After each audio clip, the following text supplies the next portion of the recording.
É hora de conectar as principais notícias do dia. A partir de agora, Jornal da Tarde. Girassol FM. Angola, boa tarde. Começa agora o Jornal da Tarde. Confira a seguir os destaques. O Presidente da República autoriza a reabilitação das estradas nacionais que ligam Mavinga e Rivungo, na província do Cuando-Cubango. Doenças do Fórum Respiratório. O especialista apela a aumento de cuidados em época de cacimbo. Fuga à paternidade com números a aumentar. INAC notifica mais de 1.400 casos. Do desporto, militares e petrolíferas estão nas meias finais da Taça das Taças de handball. Da atualidade internacional, combates prosseguem no Sudão um mês após o início do conflito militar.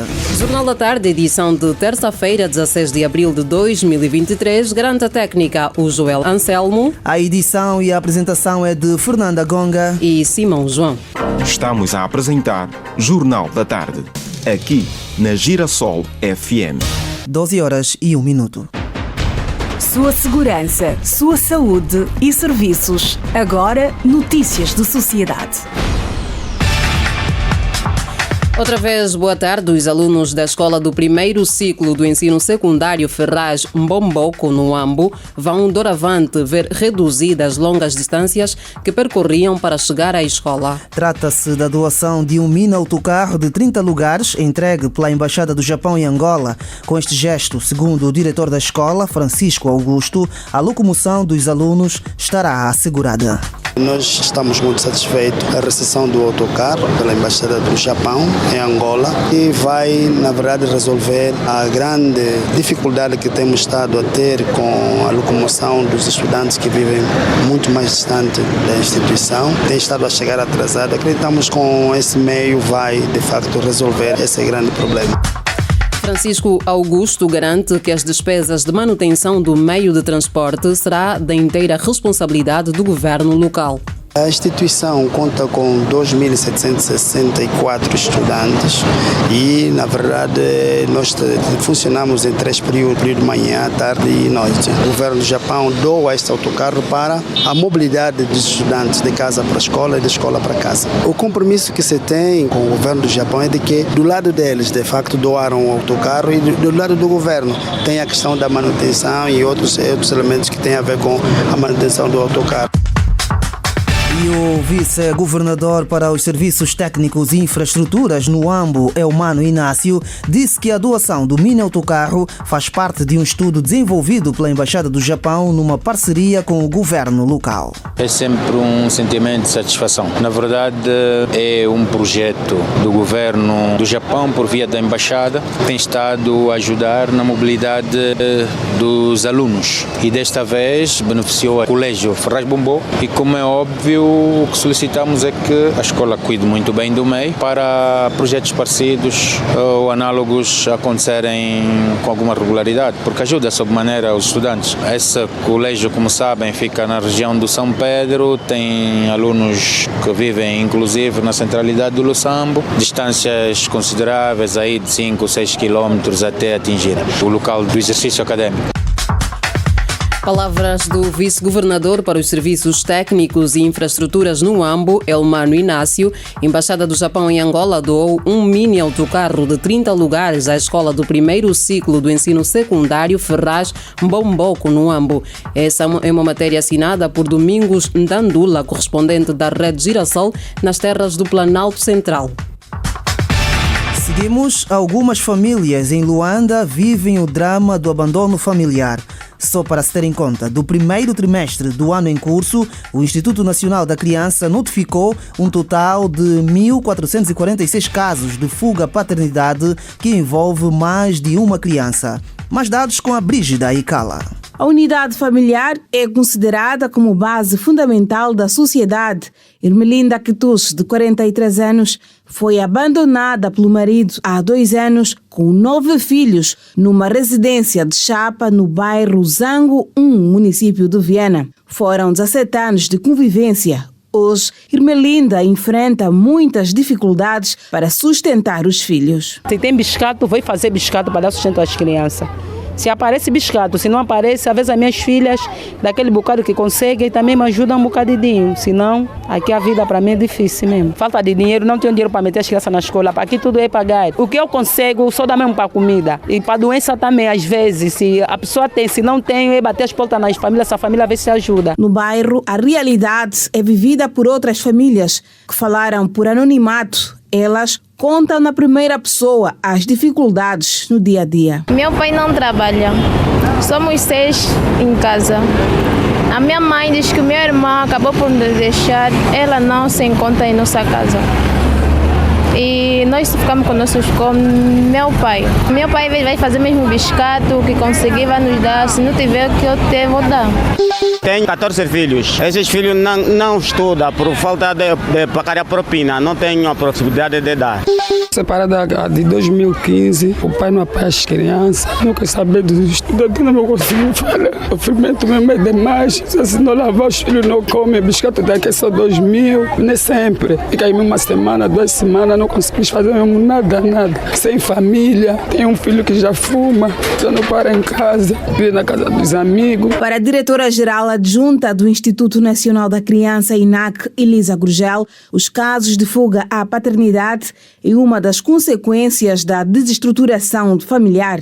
Muitas vezes, a situação tem colocado em risco o futuro das crianças. Estamos a falar do primeiro trimestre de 2023. Nós estamos com o número de 1.446 casos de fuga à paternidade que envolvem mais do que uma criança. 1.446 casos, sendo 752 do sexo masculino e 694 do sexo feminino. Fazemos uma reflexão do que é que nós queremos da família amanhã, que tipo de famílias temos hoje, quando muitos pais negam sua responsabilidade paternal, muitas mães abandonam os seus próprios filhos, que é o fruto do ventre de cada um.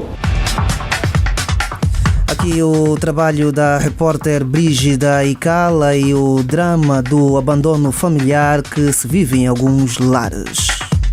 E nós seguimos. Doença como otite, também conhecida como dor de ouvido, estão entre as muitas que já se notam em alguns centros de saúde de Luanda após o início do tempo de cacimbo em Angola. De acordo com a chefe do Departamento de Saúde Pública de Luanda, Neuza Lazari, o número de casos registrados na última semana são sinais evidentes para um cuidado redobrado neste período.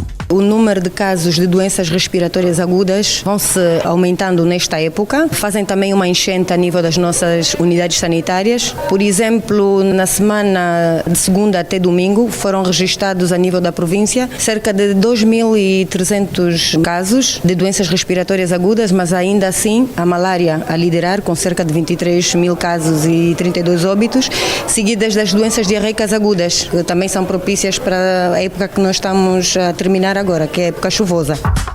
Segundo ainda a médica, é fundamental as pessoas fazerem o consumo de frutas e água potável para reduzir o número de casos de doenças respiratórias. Começa já a registrar os casos de asma, que são aqueles que, por causa da mudança do clima, vão aparecendo. Vão também surgindo, por exemplo, otites, nas crianças principalmente, as otites, que as pessoas falam dor de ouvido, não é? As amigdalites, que é a angina, não é? Por causa mesmo do consumo de água, por exemplo, gelada e mais o clima em si, vão sendo outras doenças que vão tendo. Temos também as pneumonias, que sabemos que há pessoas que têm uma imunidade baixa e são mais propensas então a adquirir essas patologias. Apelamos à população a tomar as medidas preventivas, quer seja do ponto de vista de agasalharem-se, não é? Fazerem o consumo de água, não fria, claro, não gelada, água para hidratarem-se. Consumo de frutas contendo vitaminas, não é? Por exemplo, a laranja, a tangerina, o ananás e por aí em diante. E também logo que tenham os sintomas gripais, diminuírem o contacto ou evitarem o contacto com outras pessoas, porque sabemos que é um vírus e vai passando de pessoa a pessoa. Manter as medidas de higiene, as nossas mãos são veículos de muitas doenças, então a higienização das mãos é também um papel fundamental para a diminuição da doença. Palavras da chefe do Departamento de Saúde Pública de Luanda, Neuza Lazari, e algumas medidas preventivas para este tempo de cacimbo, Fernanda. Pois é, e os cuidados a se ter em conta são velhos e conhecidos por alguns cidadãos, como o caso de Domingos Francisco e Obed Domingos e Márcia Patrícia. Primeiro eu evito que os meus filhos chupem gelado, águas frescas, ficam agasalhados, tomam bastante chá e evitar estar também descalço. Brincar com água também não. Sempre que tivermos a sair diante de um frio, agasalharmos. Melhor agasalharmos para que, neste caso, alterações climáticas, no caso do frio, não possam criar problemas para nós, nesse caso, problemas de saúde. Devemos evitar bebidas muito geladas, devemos evitar estar descobertos nesta altura. Ouvíamos os depoimentos de alguns cidadãos em Luanda que demonstram estarem atentos sobre algumas medidas preventivas para se proteger das doenças respiratórias propícias do tempo de cacimbo que já se vive em Angola. E nós seguimos, os mototaxistas estão envolvidos em grande parte dos acidentes com vítimas mortais na província do Bengo.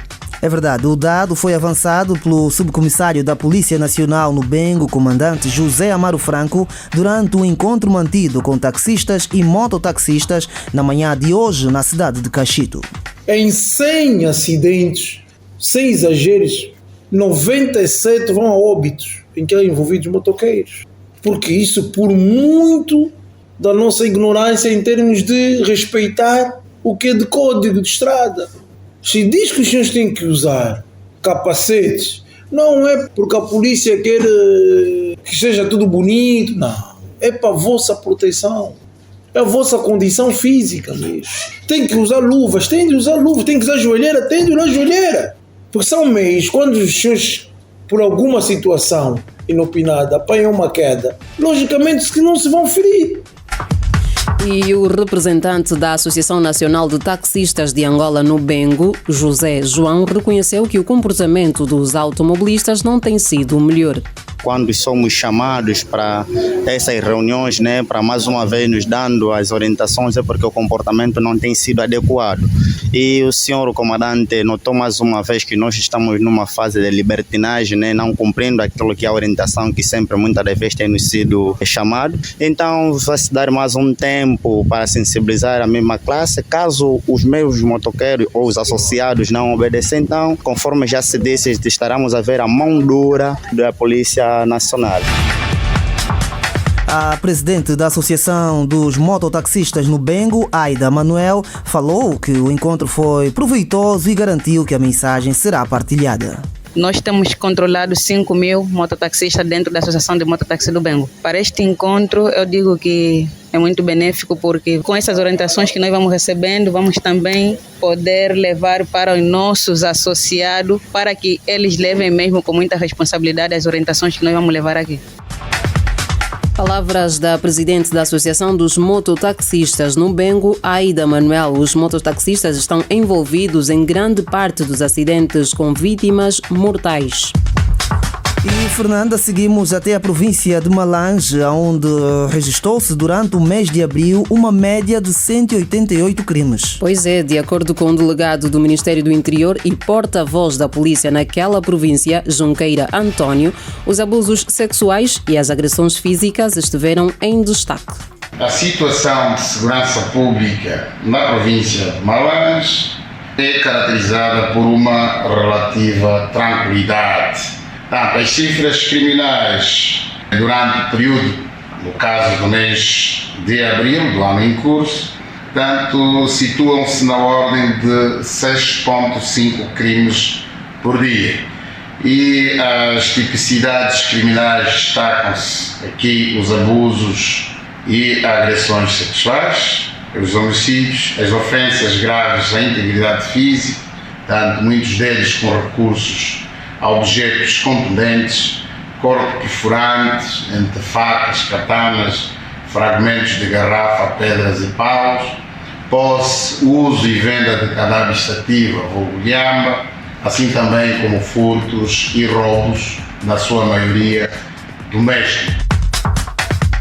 O responsável pela comunicação da polícia local refere que o município sede é o que mais preocupa. Obviamente é o município de Malange, o que mais nos preocupa, o que mais atenção também requer das forças da ordem. Por que Malange? Por que o município de Malange? Por ser o município com o maior número de habitantes, e com maior perspectiva de desenvolvimento económico, social, cultural, etc. E segue-se também o município de Cacuzo, também pela sua peculiaridade, é um município que está em extensão, portanto, em pleno desenvolvimento e também com um certo número de habitantes. Ouvíamos Junqueira António, delegado do Ministério do Interior e porta-voz da polícia em Malange. A província registrou durante o mês de abril uma média de 180 crimes. Seguimos. O presidente da República, João Lourenço, autorizou a reabilitação das estradas nacionais 280 e 180 que ligam Mavinga e Rivungo da província do Cuando-Cubango depois das dificuldades provocadas pelo mau estado dessas vias. A empreitada arranca nos próximos dias e inclui a reabilitação dos 112 quilómetros da via, além da recuperação de 6 pontes. As obras estão avaliadas em 275,4 milhões de dólares. Atualmente, o troço é caracterizado por uma longa extensão de terra batida e por zonas extensas de chanas. Encontram-se em acentuado estado de degradação. Seu dinheiro, mercado financeiro, negócios. Agora, notícias da economia. Há 2 meses foi lançada a primeira pedra para a implantação de uma refinaria de ouro em Luanda sob responsabilidade da empresa GeoAngol. E a diretora-geral da GeoAngol, Njambila Africano, anunciou hoje que os trabalhos de construção da refinaria de ouro registram um grau de execução física de mais de 25% e que decorrem sem constrangimentos. A responsável daquela subsidiária do grupo Indiama prevê que a referida obra, orçada em 7 milhões de dólares, esteja concluída em agosto do presente ano. A primeira pedra aconteceu ano passado, em junho de 2022, e os pressupostos para o início desta obra, portanto, basearam-se no fato de que este projeto tinha uma duração projetada de construção de 10 meses. Portanto, devo dizer que os trabalhos tiveram início em outubro de 2022 e têm estado a decorrer normalmente sem sobressaltos maiores. Podemos dizer que está tudo encaminhado e alinhado para que esta obra esteja concluída, física, dentro do período definido. O período contratual são 10 meses de construção e até o momento nós estamos acima de 25% já concluído, o que quer dizer que se começou em outubro, portanto, aí no terceiro trimestre, as obras físicas devem estar concluídas. A diretora-geral da GeoAngol disse ainda que a atuação no ramo da refinação de ouro justifica-se pela necessidade da expansão dos serviços laboratoriais, bem como da diversificação da economia angolana. E olhando para os objetivos estratégicos e a necessidade de diversificação da nossa economia através do desenvolvimento do setor mineiro, olhar então para os minerais estratégicos como suporte deste alavancamento. E, claro, reitero dizendo que é a necessidade de expandir e diversificar esses serviços e, ao mesmo tempo, ter entrada aqui aos minerais estratégicos, ouro sendo um deles, e que é a base de muitas economias mundiais hoje. Nós estamos a falar que neste exato momento esta refinaria tem uma capacidade de 25 kg por dia. O modo de construção dessa refinaria é modular, logo, de acordo com o volume de produção associado àquilo que é o desenvolvimento do subsetor de ouro, esta capacidade poderá ser aumentada também.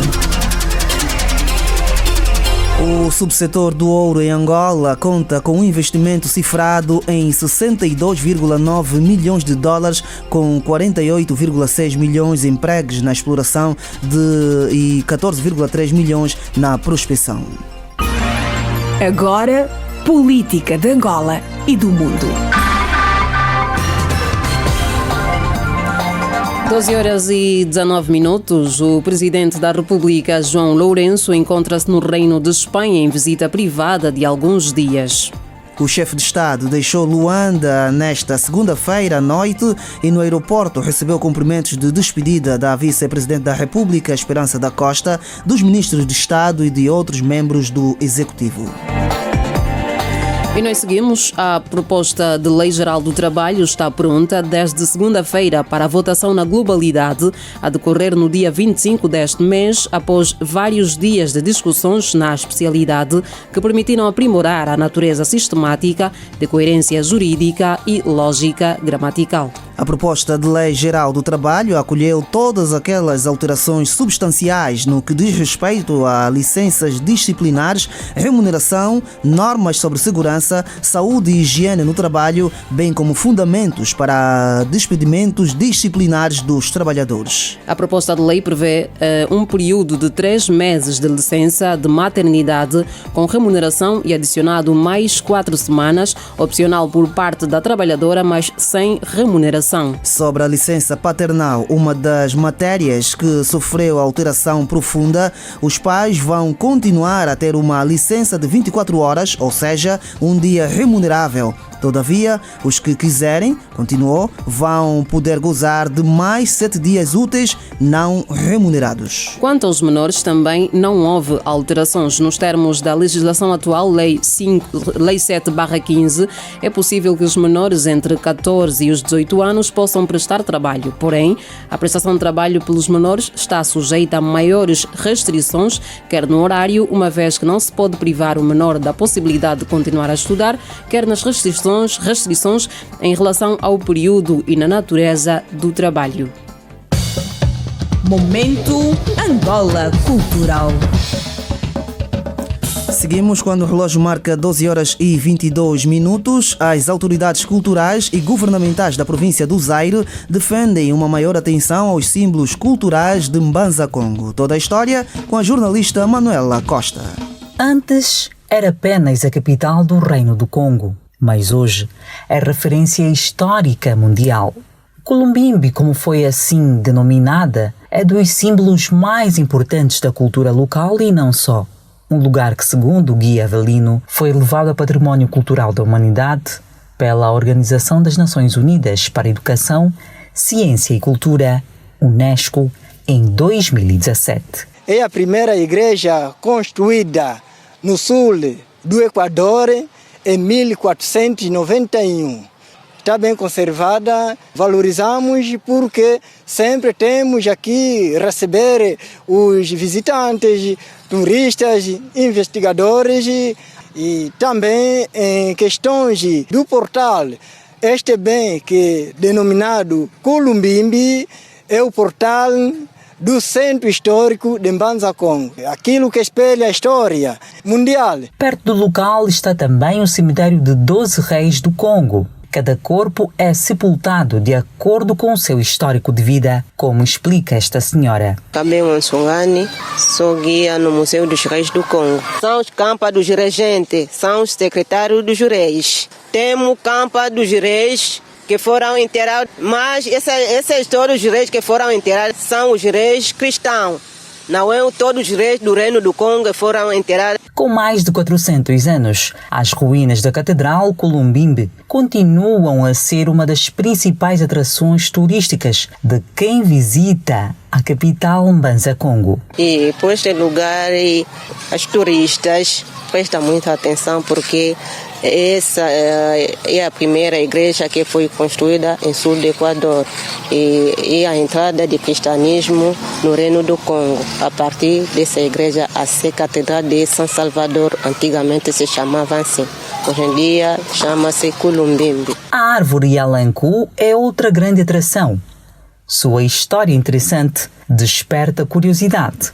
Como explica este guia? Kedemosi Kotoko, responsável do Museu dos Reis do Congo e guia do turismo. É na sombra da árvore onde o rei recebia as suas visitas, julgava o povo, promulgava a lei e tomava posse na sombra da árvore. Então, naqueles tempos, mas quando o rei não residia aqui, a antiga residência do rei era no Taridabuquicua.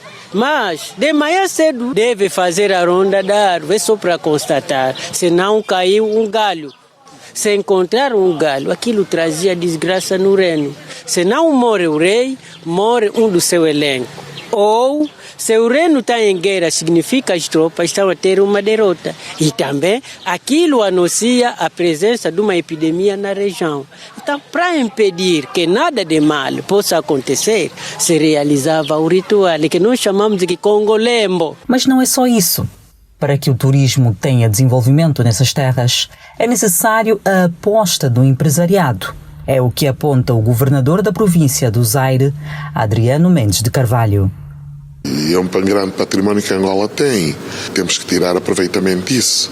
Quer dizer que é uma cidade que pode vir a ser, uma grande cidade, desde já naquilo que é o turismo, pode vir a ser aproveitado da melhor maneira. Agora, é fundamental que as pessoas de facto venham a investir e nós estamos aqui.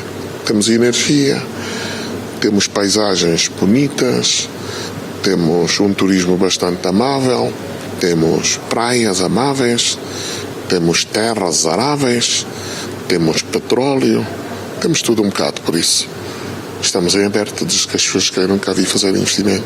Governador da província do Zaire, Adriano Mendes de Carvalho. Aqui a reportagem da Manuela Costa a falar-nos das autoridades culturais e governamentais da província do Zaire que defendem uma maior atenção aos símbolos culturais de Mbanza, Congo. Chegou a hora dos destaques do desporto.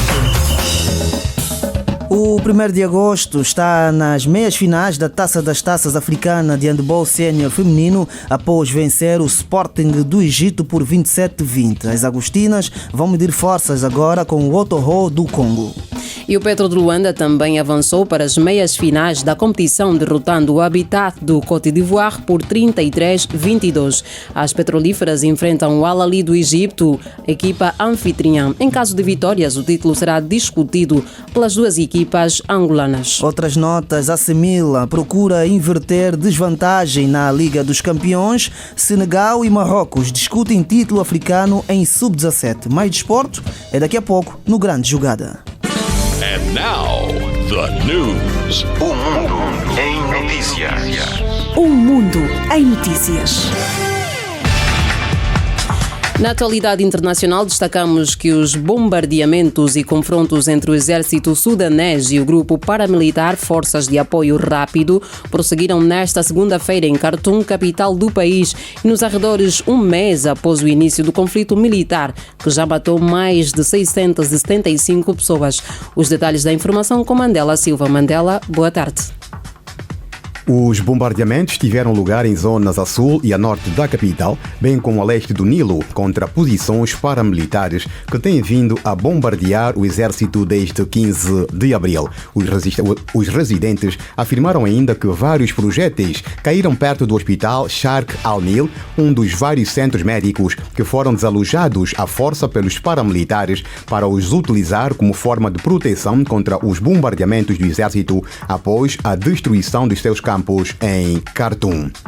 O presidente da Turquia, Recep Tayyip Erdogan, venceu as eleições presidenciais realizadas no domingo, mas terá que disputar a segunda volta por não ter obtido mais de 50% dos votos, anunciou ontem a Comissão Eleitoral. O presidente da Comissão Eleitoral, Hamed Ainer, declarou que até a última contagem, nenhum dos candidatos tinha conseguido ultrapassar 50% dos votos que seriam necessários para vencer as eleições logo à primeira volta. E aqui o jornalista Mandela Silva a trazer-nos os detalhes, os destaques da atualidade internacional, e nós também colocamos um ponto final neste jornal, mas antes vamos recordar os destaques. O Presidente da República autoriza a reabilitação das estradas nacionais que ligam Mavinga e Rivungo na província do Cuando-Cubango. Doenças do Fórum Respiratório, especialista apela ao aumento de cuidados em época de cacimbo. Fuga paternidade com números a aumentar. INAC notifica mais de 1.400 casos. Do desporto, militares e petrolíferas estão nas meias finais da Taça das Taças de Handball. Da atualidade internacional, destacamos que combates prosseguem no Sudão um mês após o início do conflito militar. Jornal da Tarde, edição de terça-feira, 16 de maio de 2023, garantiu a técnica o Joel Anselmo. A edição e a apresentação foi de Fernanda Gonga e Simão João. Boa tarde. Fique bem. A Girassol FM apresentou Jornal da Tarde.